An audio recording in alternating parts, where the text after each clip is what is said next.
आखिर हमारे नेताओं की गुणवत्ता को मापना क्यों जरूरी है? आंकड़े क्या बताते हैं और आप अपने नेताओं को कितना जानते हैं? आइए इन सभी महत्वपूर्ण सवालों के जवाब जानें इस पॉडकास्ट में।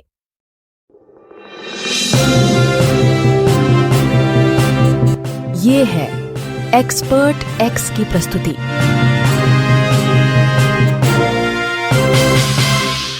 किसी नेता के गुण एक महत्वपूर्ण मापदंड है, इसीलिए कि ये लोकतंत्र को चला या नष्ट कर सकता है। कुछ लोग कहते हैं कि सबसे महत्वपूर्ण बात यह है कि वे अपने निर्वाचन क्षेत्रों का प्रतिनिधित्व कैसे करते हैं और अपने जिले या राज्य के लिए समय और कार्य प्रबंधन का एक ढांचा कैसे तैयार करते हैं। कुछ अन्य का मानना है कि नेता का चरित्र और सत्यनिष्ठा सबसे महत्वपूर्ण कारक है। इस प्रकार और भी कई कारक हैं जो एक नेता के गुणों के लिए महत्वपूर्ण है। आखिरकार ये प्रत्येक मतदाता पर निर्भर करता है कि वह अपने प्रतिनिधि में किन गुणों को सबसे अधिक महत्व देता है। इसलिए आंकड़े नेता की प्रभावशीलता और उसके द्वारा लाए जाने वाले सिद्धांतों के बारे में पूरी जानकारी दे सकते हैं, और इसकी भी कि क्या ये मतदाता की प्राथमिकता से मेल खाता है। किंतु एक नए प्रतियोगी के रूप में प्रतिनिधि की गुणवत्ता को सांख्यिकीय रूप से मापना मुश्किल है, क्योंकि उनके प्रदर्शन का मूल्यांकन करने के लिए कोई आंकड़े नहीं है। इसलिए केवल संख्याओं के आधार पर गुणवत्ता का आकलन करना पूरी तरह संभव नहीं है। एक नेता के गुणों को मापते समय विचार करने योग्य कारक।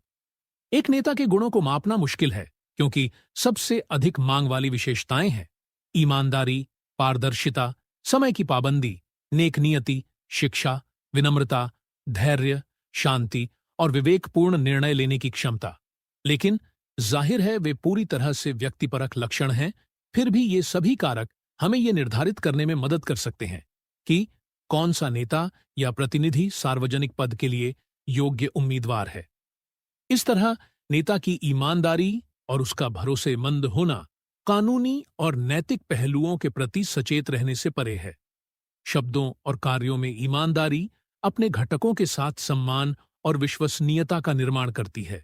2021 तक 205 भारतीय सांसदों ने अपने खिलाफ आपराधिक मामले घोषित किए हैं। इनमें 146 लोकसभा और 59 राज्यसभा के सदस्य शामिल हैं। इनमें से 131 सांसदों ने हत्या, हत्या के प्रयास, अपहरण और महिलाओं के खिलाफ अपराध जैसे गंभीर आपराधिक मामले घोषित किए हैं। हालांकि ये ध्यान रखना आवश्यक है कि आपराधिक मामलों की घोषणा जरूरी नहीं कि दोष सिद्धि या सजा का संकेत देती है, और कुछ मामले अभी भी जांच या सुनवाई के अधीन हो सकते हैं। भारत में राजनीति का अपराधीकरण चिंता का विषय बना हुआ है और कानूनी और चुनावी सुधारों के माध्यम से इसे दूर करने का प्रयास किया जा रहा है। इस प्रकार पारदर्शिता दर्शकों को ये देखने की अनुमति देती है कि प्रतिनिधि अपने ज्ञान और अंतर्दृष्टि का उपयोग कैसे करते हैं। चूंकि वे सहकर्मियों, मतदाताओं और विरोधियों के साथ समान रूप से बातचीत करते हैं, इसलिए समय की पाबंदी सम्मान पर जोर देती है, जबकि ईमानदारी और विनम्रता नेता के उद्देश्य की मानवता पर कब्जा कर लेती है, जिसमें महत्वपूर्ण निर्णय लेते समय संयमित निर्णय के साथ साथ सेवा के लिए जुनून का मिश्रण होना चाहिए। इसी प्रकार शिक्षा नेताओं को और अधिक विस्तार से अपने मतदाताओं के लिए विचारपूर्ण निर्णय लेने की अनुमति देती है, और धैर्य कठिन समय के दौरान शांत रहने में मदद करता है। वहीं दूसरी ओर एसोसिएशन फॉर डेमोक्रेटिक रिफॉर्म्स और नेशनल इलेक्शन वॉच की एक रिपोर्ट के अनुसार उम्मीदवारों द्वारा दायर हल्फनामों के आधार पर निम्नलिखित प्रकटीकरण हुआ है। 2019 के लोकसभा चुनावों के दौरान भारतीय संसद के निचले सदन के 539 निर्वाचित सदस्यों में से 394 यानी 73% ने घोषित किया था कि उन्होंने स्नातक या उससे ऊपर की पढ़ाई पूरी की है। इनमें से 243 सदस्यों यानी 45% ने घोषणा की थी कि उन्होंने स्नातक पूरा कर लिया है। 120 सदस्यों यानी कि 22% ने स्नातकोत्तर पूरा कर लिया है, और 31 सदस्यों यानी 6% के पास डॉक्टर की उपाधि है। इस तरह ये सभी घटक एक प्रभावशाली नेता बनाने में योगदान करते हैं, जिनके विवेकपूर्ण निर्णय प्रगति को शांतिपूर्ण ढंग से होने देते हैं। इसलिए चुनाव के लिए प्रचार करने वाले नेताओं को लोक कल्याण के महत्व को समझना चाहिए और नीतियां बनाते समय लोगों के हितों को ध्यान में रखते हुए उनके प्रति उत्तरदायी होना चाहिए। आगे इस क्षेत्र में एक प्रभावी विवादी बनने के लिए किसी के पास अपने तर्कों का समर्थन करने के लिए निष्पक्ष विचार, बुनियादी लोक कल्याण ज्ञान और शोध होना चाहिए, क्योंकि अकेले ज्ञान और आंकड़े लोगों को प्रभावित करने के लिए पर्याप्त नहीं होंगे। हालांकि सबसे अच्छे नेता विवादास्पद कल्याणकारी मुद्दों में शिक्षित होते हैं और महान संचारक होते हैं, जो लोगों तक पहुंचते हैं और उन्हें लुभाते हैं। इस प्रकार एक जानकार सार्वजनिक वक्ता और एक सक्षम बैठक योजनाकर्ता होने के नाते किसी भी राजनीतिक व्यक्ति को लोक सेवा की दुनिया में अपनी पहचान बनाने में मदद मिलेगी। इसके अलावा अन्य कारकों में दूसरों के साथ काम करने, काम को पूरा करने और कठिन निर्णय लेने की उनकी क्षमता शामिल है। इस तरह सशक्त रूप से उम्मीदवारों का चयन करते समय सहनशील और ईमानदार व्यक्ति आमतौर पर भीड़ के बीच खड़े होते हैं। इसलिए कठिन परिस्थितियों में धैर्य रखने और गलतियों या बेईमानी को स्वीकार करने में ईमानदार होने की क्षमता का आकलन करना आवश्यक है। दुर्भाग्य से बहुत ज्यादा संस्कृतियां गलतियों को स्वीकार करने का समर्थन नहीं करती हैं। इसलिए नेताओं को जागरूक रहना चाहिए। इसके अतिरिक्त ध्वनि नेतृत्व गुणों में वाद विवाद या गंभीर बहस में मुखर राय देते वक्त वास्तविक और स्वस्थ होना शामिल है।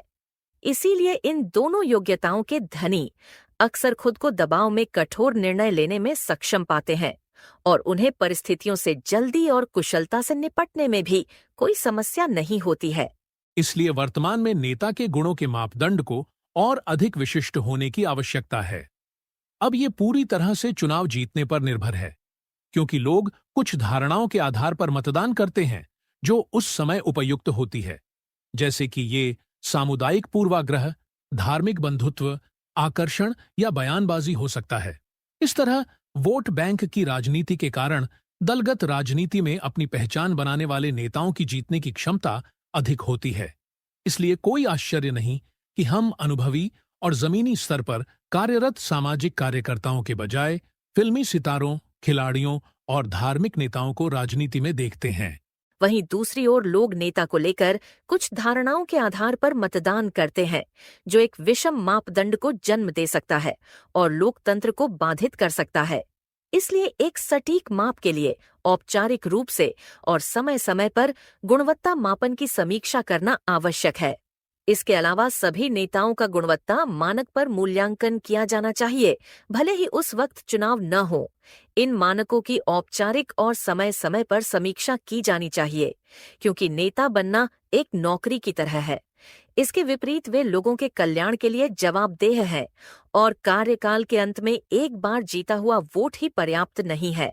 इसलिए समय समय पर किए जाने वाले मूल्यांकन से ये सुनिश्चित होगा कि जनता के सर्वोत्तम हितों को ध्यान में रखते हुए लोग उम्मीदवार को वोट दें और सतही राय का सहारा न लें। इस तरह ये उपाय लोकतंत्र को बनाए रखने और नागरिकों को उनकी पसंद के नेता में भरोसा रखने के लिए भी महत्वपूर्ण है। इसमें कोई संदेह नहीं है कि अच्छे नेता जीवंत लोकतंत्र बनाते हैं। राष्ट्र के विकास के लिए उच्चतम स्तर के नेताओं की आवश्यकता है। फिर भी दुनिया के किसी भी देश के पास समय समय पर अपने नेताओं के प्रदर्शन को मापने के लिए कोई प्रणाली नहीं है। इसलिए लोकतांत्रिक प्रक्रिया किसी भी राष्ट्र के विकास के लिए मूलभूत होती है, जबकि अच्छे गुणों वाले नेताओं को सही जगह पर होना चाहिए, क्योंकि वे सार्वजनिक सेवा के लिए प्रतिबद्ध हैं और समान रूप से अपने घटकों के प्रति जवाबदेह हैं। आगे राष्ट्र के विकास के लिए ये महत्वपूर्ण है कि समाज उच्चतम क्षमता के नेताओं का चयन, पोषण और प्रोत्साहन करे, क्योंकि ये दीर्घावधि में लोकतांत्रिक प्रबंधन सुनिश्चित करेगा। वे जटिल मुद्दों से निपटने, मददगार वातावरण बनाने और विविधता को सार्थक रूप से अपनाने के लिए आवश्यक हैं। चूंकि किसी भी देश के पास एक प्रभावी प्रणाली नहीं है जो समय समय पर अपने नेताओं के प्रदर्शन को मापती है, इसलिए इसके व्यापक परिणाम मौजूद हैं। यहाँ तक कि विकसित देशों में एक विधिसंगत लोकतांत्रिक प्रक्रिया में अभी भी लोग सरकार के सामने अपने विचार व्यक्त करने में विफल रहते हैं। इसलिए हम स्वच्छ पानी, सस्ती ऊर्जा, किफायती आवास और खाद्य मुद्रास्फीति जैसे मूलभूत जीवन मुद्दों पर विरोध देखते हैं। विकासशील देशों के नेताओं से वास्तविक प्रतिक्रिया की उम्मीद करना एक मिथक हो सकता है। वहीं दूसरी ओर ये दुनिया भर में नागरिक समाजों के लिए ईमानदारी के साथ व्यक्तियों की तलाश करने के महत्व पर प्रकाश डालता है, जो केवल लोकतांत्रिक प्रक्रिया में नागरिकों को सक्रिय रूप से शामिल करके ही पुरस्कार प्राप्त कर सकते हैं। जैसा कि अमर्त्य सेन ने अपनी पुस्तक द आइडिया ऑफ जस्टिस में वर्णन किया है, लोकतंत्र चर्चा से चलने वाली सरकार है। इसलिए कुछ लोग सोचते हैं कि सदन के पटल या उनकी नीतियों पर नेता का मतदान रिकॉर्ड सबसे महत्वपूर्ण है। दूसरों का मानना है कि जो सबसे ज्यादा मायने रखता है वह है अपने घटकों के लिए काम करने या कठोर निर्णय लेने की उनकी क्षमता। किंतु फिर भी कई अन्य लोगों को लगता है कि ये सब भाषणों, बयानबाजी और सार्वजनिक बयानों के बारे में है। इस तरह हमारे नेताओं की गुणवत्ता को मापने का तरीका अनुत्तरित रहता है, भले ही लोकतंत्र अब 1000 साल से अधिक पुराना हो गया है।